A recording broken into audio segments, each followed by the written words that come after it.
Okay, that looks Yeah, that looks good. good. Okay. Yeah, All right, looks we good. will get the Zoom recording going. Oh, yeah, I'll wait for you to get to. Uh, There we go. Perfect. oh, there you go. All right. Okay, and we got the Gmail alert. Nice.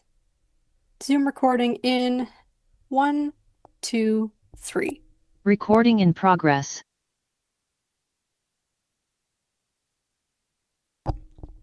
Okay, and now I will play the intro. That's all ready to go in this board. Yes, please.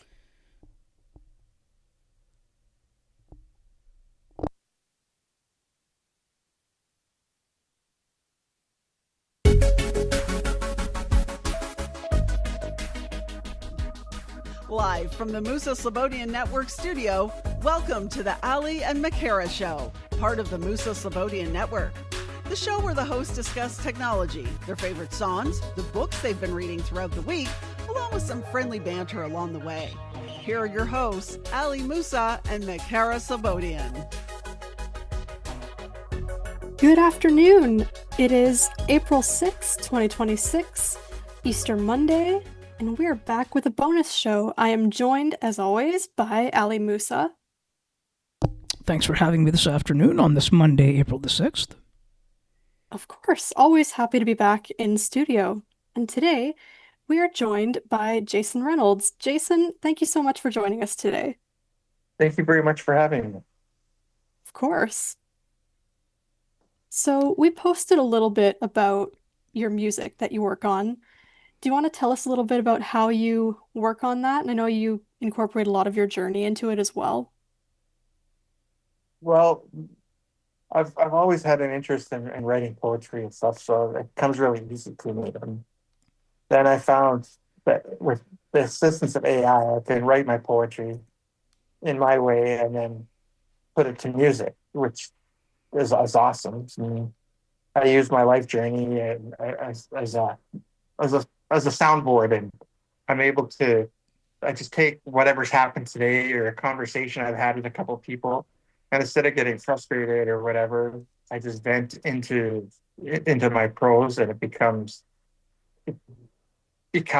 the end product. And I'm finding that I'm liking the end product, so I figured I'd share it with everybody else. And it's a lot about my blind journey.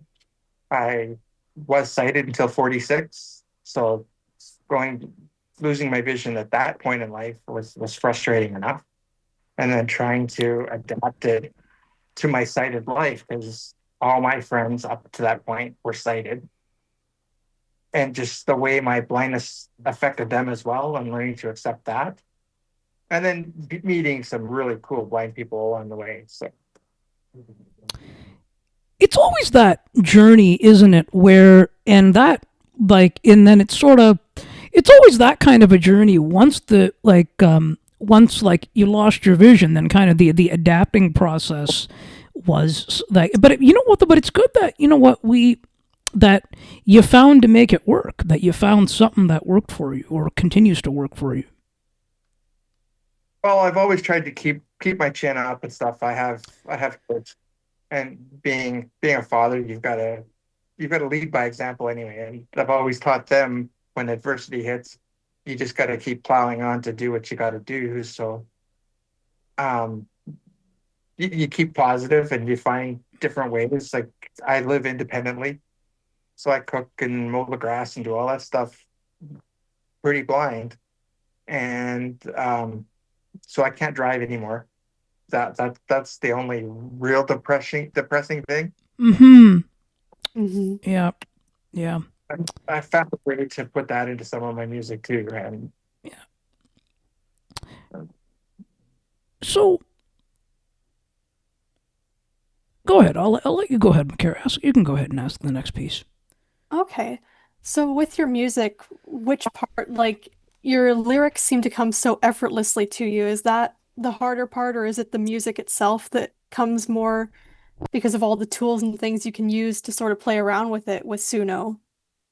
well, the lyrics are the easy part because they come from me and they come from within, and I'll speech to text it into Suno, and if I don't like the the feel of it, I just delete the whole thing and start from scratch and find better words. And so a lot of the lyrics you're hearing on the Suno, even though you can create new lyrics, and I've played with that too for songs that I don't publish, like Hmm. Spotify, just Right. to find the tools and find the sweet spots. And then I'll make a song and I'll listen to it for 10 minutes or I'll listen to it for 3 days before it gets on to the point where I want to release it to the world, because the I don't like the music that they put to it, or I don't like the model that they use to sing it or whatever. And so it's a matter of just playing with it and finding a style that is me and reflective of what I want to hear my music sound like. So that's where I find the challenge. And I'm it's sounding better and better. This I've got 7 songs, waiting for 3 more before I'll release 10 more, probably closer to the end of June or July, April, sorry. And then we'll it's starting to sound more and more like just what I want it to sound like. And there's so many tools, and the possibilities are endless using the AI. And yeah, I really enjoy it. And like I said, it's a good rave event.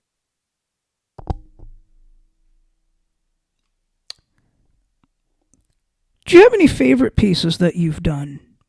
Um, well, and that's kind of almost like, but what would you say? Like, and I think a better way to put it is, which one? Like, does anything stick out to you in terms of do you have any memories of which kind of took you, like, where you? Which one would you say that kind of sticks out to you that you sort of worked, that you sort of redid? Because you just mentioned there that you kept sort of, if you didn't like something, you kept changing it. Do you have any memories of which one you did that the longest on? Well, firstly, you kind of mentioned my favorite one, and my by far favorite one is called the Working Dog Blues. That is just by far my favorite song of the ones that I put out there. It's a bluesy riff, and it's all about the different working dogs, all the way from guide dogs to sled dogs to emergency dogs. It's just a cool, it's just, and it's got just a great riff. And there's the one that I really worked on, and it almost brought a tear to my eye because it's kind of about the people around me. And it's called "Sorry My Blindness Happened to You." That one I worked on because it sounded pretty crass for a minute till it got the right got the right arrangement to go with it. Hmm. So yeah, those are two standouts for very different reasons. Yeah, and I think like see, and but I'm glad that you know what I'm that you were able to find a bit of like some kind of creation there. Now, um, you've always like what got you into writing initially?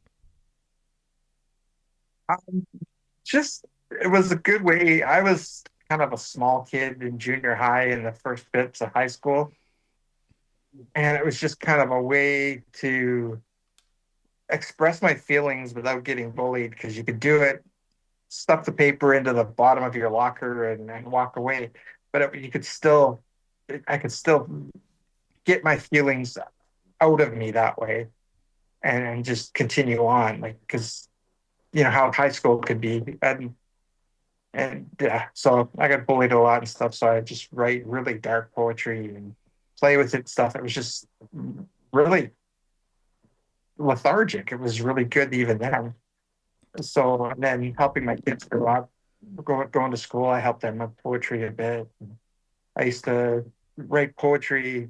The current girlfriend I have, her and I drove truck together, and I write her poems and leave them stuck in the stereo and stuff. So when she came to drive, there's a little poem there, and I've just kind of always done it. It's a way of expressing myself.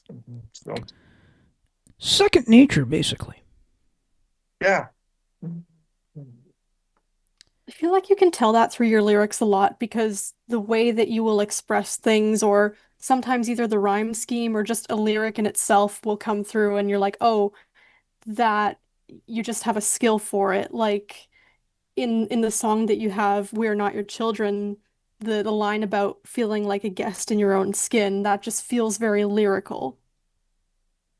Well, yeah, and that came from a conversation with someone that I volunteer with at the CNIB, a few people, and talking about how when we go to activities and stuff, we're always treated like very young people, and some of us are in our 50s. Like we don't want to go do crafts, we want to go do stuff.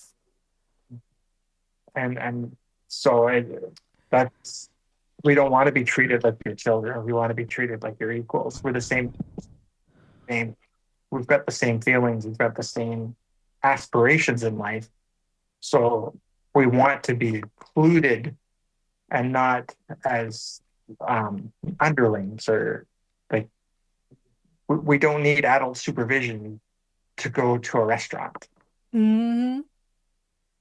So And I feel like that's something that comes through in a lot of your music is that it's this great thing. There are so many topics that you touch on or themes that a lot of us in the blind community can relate to or maybe have felt at some point or another, whether it's the element of "I'm sorry my blindness happened to you" or just the day-to-day "I dropped it and it's gone." But it's something that we can relate to, that where other people might find things in mainstream music a lot that they can point to and say, "I've been there." yeah, and that's kind of where I'm going. Like to make something that we can identify with. Like I grew up in a trucker family. My grandpa was a trucker, my uncle was a trucker, and there's truck driver songs out there. And me being a truck driver too for 20 years, I can relate to those songs. I know where those passes are when they sing about them in their truck driving songs. So doing this stuff that has a blind theme, it just so people can relate to it. You want to relate to music, to movies, to television, to books, so we can have these songs. And like you mentioned, I'm blind and I dropped it. Like that one, I kind of had fun with that one because the sock hisses back saying, "I don't match you either." Like it's just yeah, I had fun with some of the stuff too. Like it's not always. I don't want people to pity us. I want people to recognize that we're here and we're not going away, and we can be. We are not can be. We are members of society, and we contribute everything from. I know blind. I've met a blind architect. I've met blind lawyers. I've met blind physiotherapists and massage therapists. Like we do achieve, and that's what I want society to know. And that oh, just because I'm blind, I don't know Fred in Toronto, but maybe I do.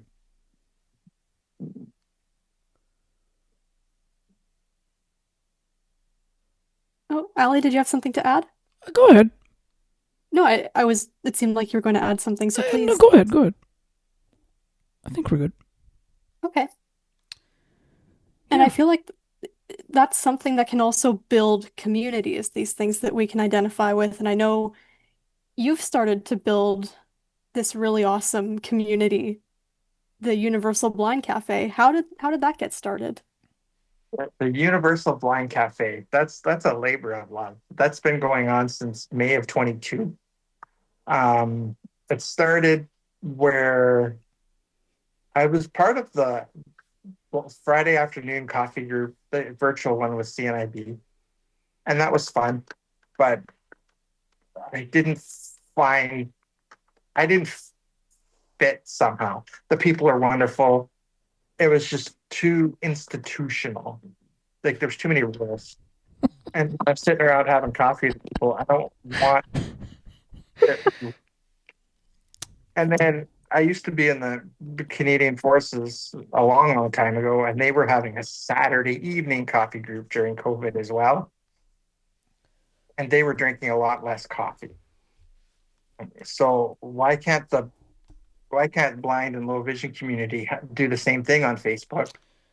And nobody wanted to. So a friend I met in Dice World from Florida and a friend I met through a Facebook group um, decided we started up the blind coffee group, we called it originally. And within by midsummer of that year, we were at 500 members, and the rest is history. As Facebook shut down their live chats, we moved over to Discord, and yeah, it's a labor of love. I That's what I do for a lot of my day is manage it.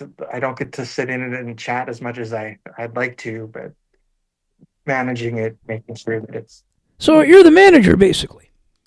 yeah, that and a team of very wonderful people. I do not do that by myself anymore. No, no, I get that. 2,000 people now. Yeah. And that's not huge, but that's too big for one guy. Yeah. And Discord, we're back to 200 after a major technical change at the beginning of April or beginning of March. Sorry.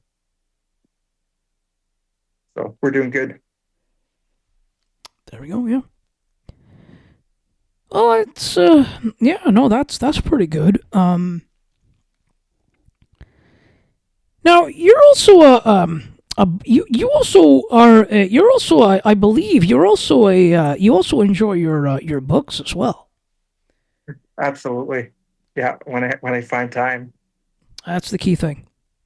Yeah. So I have to ask, what are maybe a couple that you've read? Any recommendations that you can give us? You know what? In this political climate, I listen to a whole bunch of different stuff. But in this political climate, I identify as a conservative, so forgive me. Um, but I No, that's read fine. I listened to the book Don't Be Canada. It was a really insightful book about the last 10 years of policy and kind of how we got to where we are by that author's opinion, of course. Who's the author? I'm not sure offhand. Okay, we'll have to look it up. Yeah, and it was on Audible. And then I read a lot of John Grisham and um, President Clinton wrote with Patterson 4 books that are like thrillers that are actually really good. So I've read all those, and then just lots of post-apocalyptic stuff. And that's where I'm at right now. And then I read some political stuff.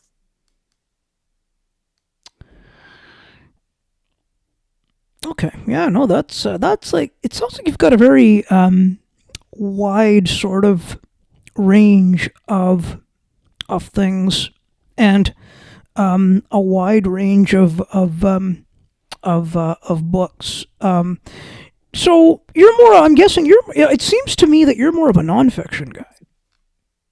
I read a lot of fiction, but I'll read nonfiction. Like I've got Mark Carney's book that he wrote probably 8 or 9 years ago now. But the conservatives like to quote it so much. I want Yeah, to read so that I know it's how it's being taken up. Values by Mark Carney. Values, yeah, that's the book. And but the conservatives like to quote it so much, but I want to see where the context is, where their quotes are coming from. I read Justin Trudeau's book for the same reason. And Yeah, that's on my list as well. if if if Pierre Polyev would ever write a book, I'd probably read his too, as much as he's side I'd vote for it. But Well, I I like to see it in their words or their approved words before you get the political pundits saying and doing and saying things that like clipping it. It's all. They're yeah, not saying untrue things. They're just clipping it to make it fit their narrative. sure, yeah, Hmm. yeah. I get it. Yep. Well, now speaking of values by Mark Carney, we actually Makara discussed that on the on a books panel. We did. That was a panel once upon a time back Yeah, in, I think it was June 2025. or July, I think it was. Feel free to put a link to that for some context there.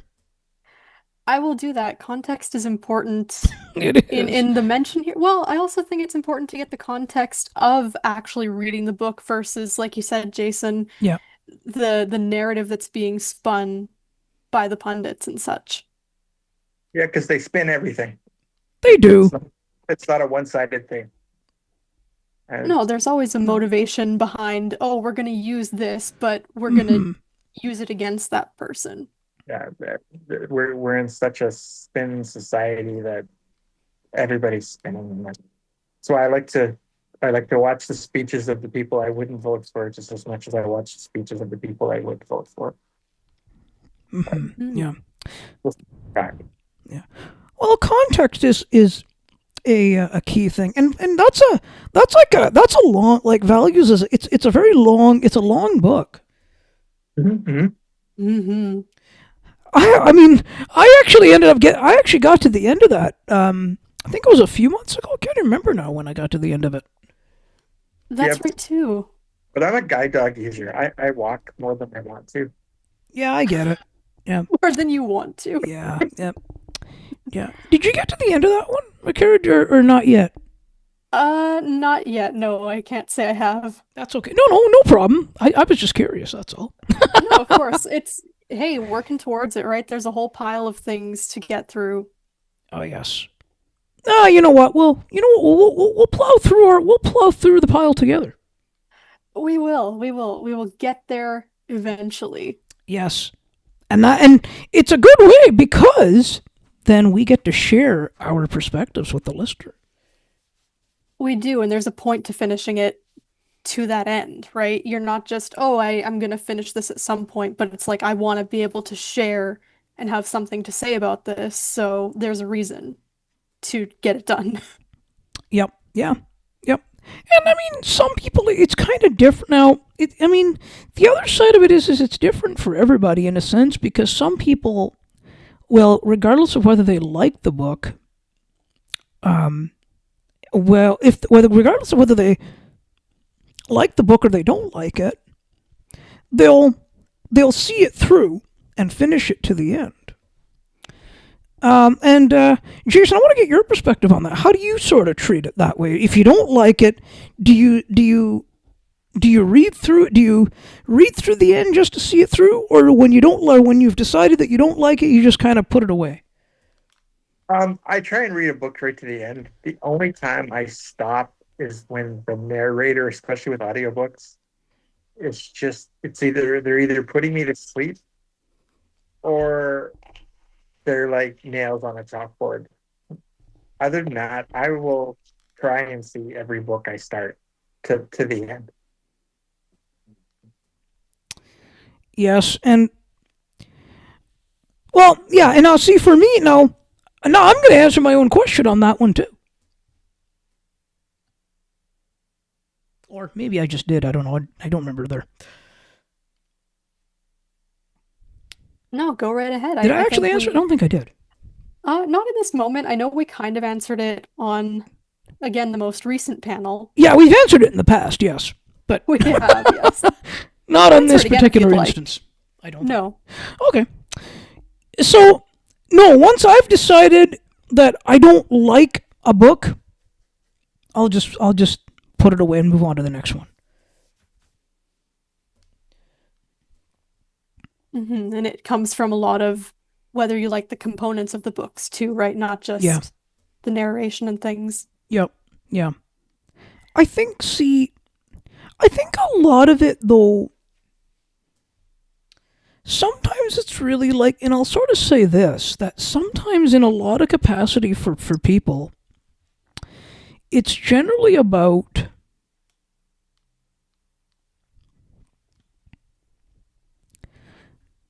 steering toward things that they're into versus things that they're not into, or that sort of that sort of thing. Although I like to check out new sort of books that, like, not new books, but books that I haven't read or books that I wouldn't ordinarily read, because it gives an idea of what somebody else likes, and, Well, and maybe correct. why they like it or chose it. Well, just to interrupt you, back, and they haven't done it for a few years now, but Audible had that editor's choice. You got that free book, Right. and Yeah. there was some cool surprises in there. But the one that sticks out is the Teacup Rose. It was a long read, and it was read by a woman narrator, which I don't do very often because they put me to sleep. It was full, and it was written in like Jack the Ripper time in England. That was when it was set, but it had action and hoodlums and romance, and it was just, I couldn't gush enough about the book at the time that I got the people from my cafe group, because they have a book club there too. A whole bunch of them read it too, and some of them are a bunch of the ladies read it. They thought it was great, and they went on to read the two or three more books that are in that series. But I tried the next book, it didn't work. Yeah. Sounds really cool. And I'm sure that because you have that community, you are used to getting other perspectives and things. And I'm curious what managing that community, what you've learned from that experience.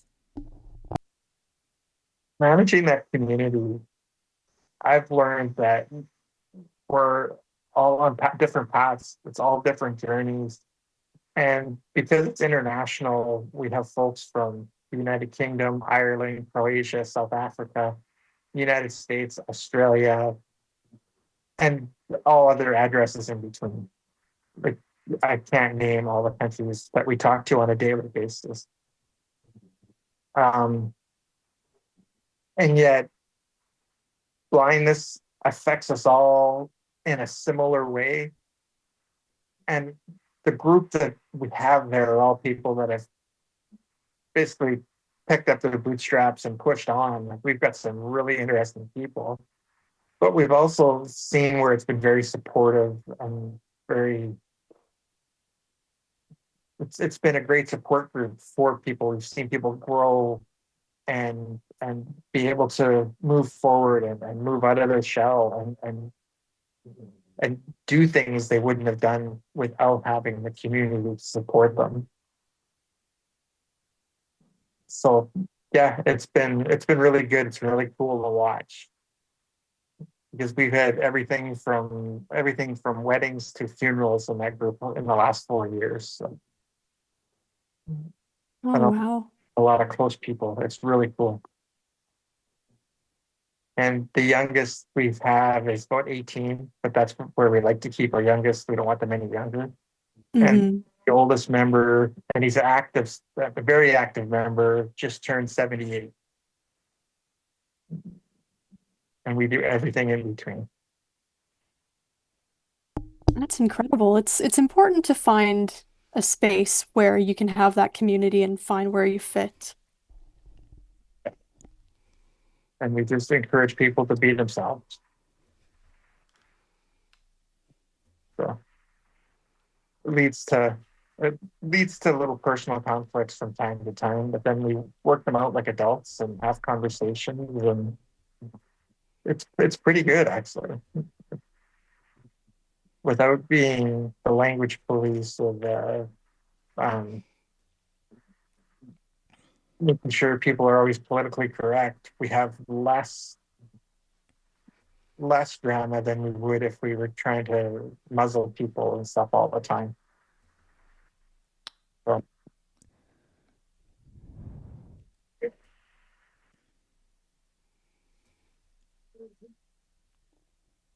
So, Go ahead, Allie. No, You that's had some. fascinating. It is. Yeah, that is very fascinating. Very, very, very fascinating. And yeah, no, there's yeah, and so is there like a website or something where people can check out like anyone? Of course, there will of course be links in the show notes for today, and there are some in of course some of the previous announcements that we've done. But just somebody's listening in the event, is there a link? Is there a place where they can go where our listener can go, ours can go, and and check out the Blind Cafe and see what they think and provide feedback on it. Okay, we are on Facebook at the Universal Blind Cafe, and we're publicly accessible. You can see us, and then just request to join, and then somebody will approve within a Okay, so short you guys are a public. You're a public group. Then just has to just request permission to join it. request, and then it requires an admin or a Right. moderator. Yeah. Yeah. Yeah. And then for the Discord server, you have to go to the internationalblindcafe.com. We haven't been able to change our website name yet because like I said, we just had some major changes in the last month. So right now it's the internationalblindcafe.com. And there's a link to that in there along with our link to our other socials, including our Facebook, our X account. I think someone said we had a Mastodon account. I don't know what Mastodon is. You guys on LinkedIn? We are not on LinkedIn at the moment, Okay. but So yeah, Facebook, X are the common ones then, yeah, and Discord's where all the fun is and because Discord. that's Yep. Yep. the Discord's where we talk in person, and that's what we didn't want to be just another Facebook group when we started this. It was about real live chat with the people instead of everybody's voice sounding like Siri. Yeah. So Hmm. we've got some, yeah. So we get to hear what characters are speaking and Bit of their live voice. conversation. It's actually pretty cool, Bit of live conversation. Right? Really build the connections. Yeah. Yep. especially when during COVID when we started it. Hmm. I can see that. With no speech to text errors. Yeah. Yeah. That is a big thing. And what speaking of speech to text, what has your journey with assistive tech looked like? What are your some of the things you've experienced? Oh my goodness. Well, I didn't know the phone could talk to me when I first lost my vision because it was right at the beginning of COVID, and then COVID happened, and getting anybody, like, yeah, it was kind of a self-made journey. But I use a few of the apps. The Apple Watch is great because it talks. I found that out 2 years after I went blind. Um, the Yeah, it's been quite the journey. I've had some help through vision loss rehab as they offer really good qualified people, and a lot of it has been through the people I've met online, especially in that cafe group, because we'll talk about apps and stuff that's working and not working, and like, so and voice to text. I'm playing with Braille screen input, but I'm just learning Braille. So Yeah. I finished the Hadley program, but that doesn't mean I know it. Yeah. Oh, that's fantastic though. Good for you. Yeah. Congratulations on that.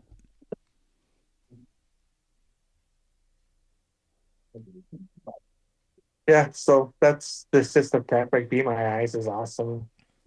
Seeing AI, um, voice Vista for walking around the neighborhood. And then whenever someone else gives me one, I'll put it on my phone for a bit and play with it. And so I've got a few others on there that I can't think of right now. Yeah. Mhm. Yeah,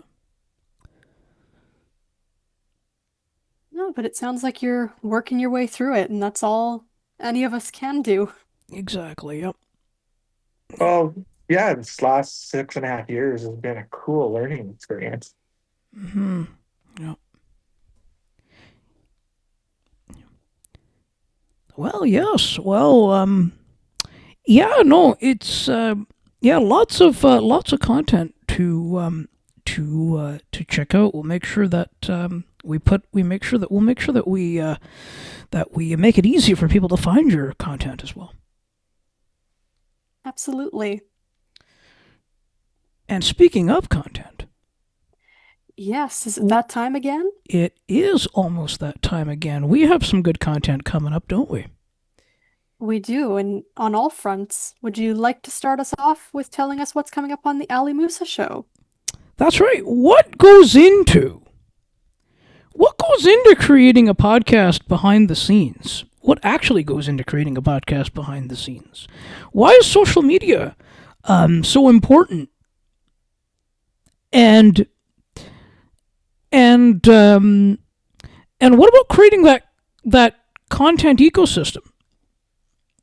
Well, all of these things we are going to delve into coming up on Wednesday, April the 8th, when we will be joined by Jess Mosley, who will be discussing all of these things, and she is a strategist in that area.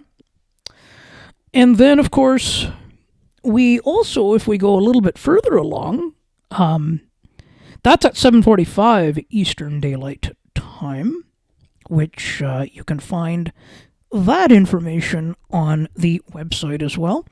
And of course, you can also tune in to us at that time live on YouTube and as well. And of course, you'll be able to hear us afterward,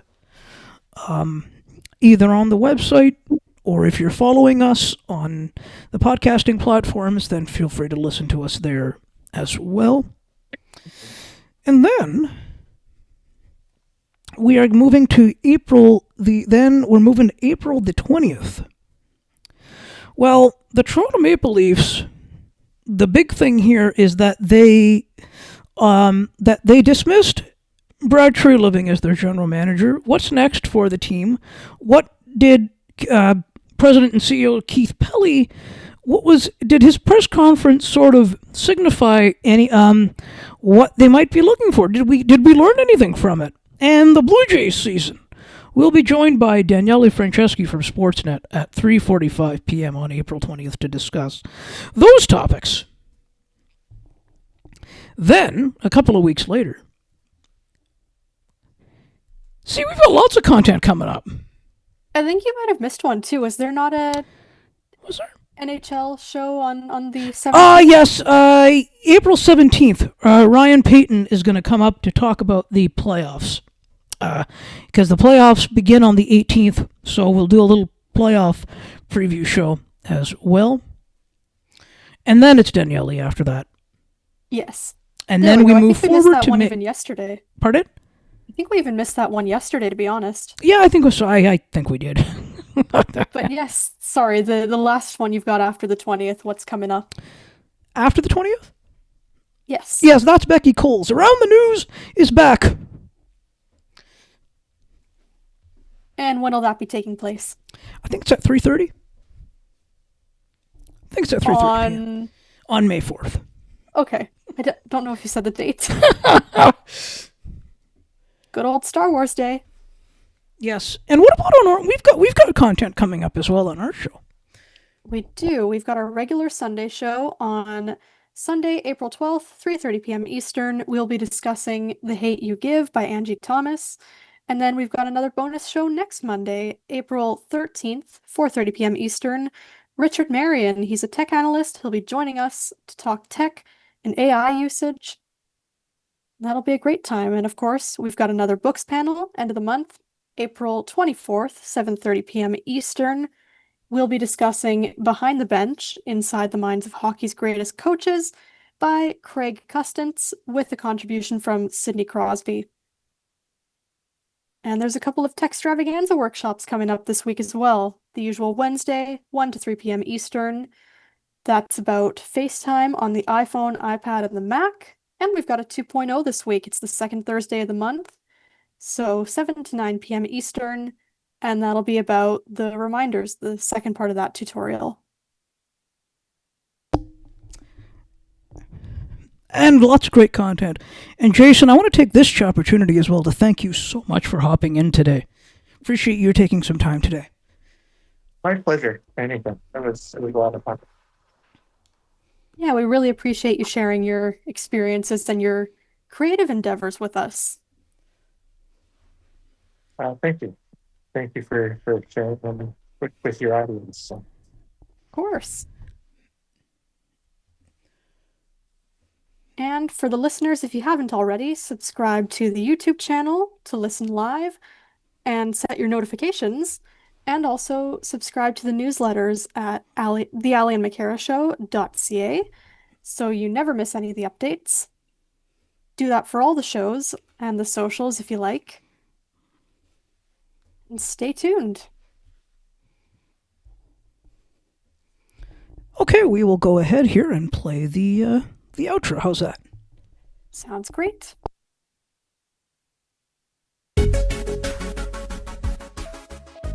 Thank you so much for listening to and or watching the Ali and McCara Show.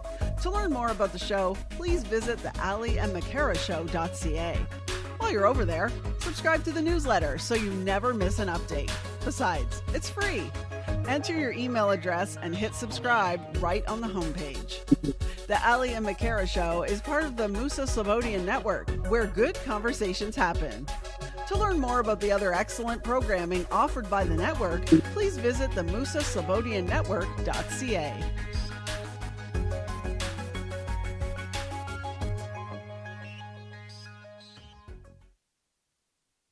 Recording stopped. And we will stop the audio hijack session here first.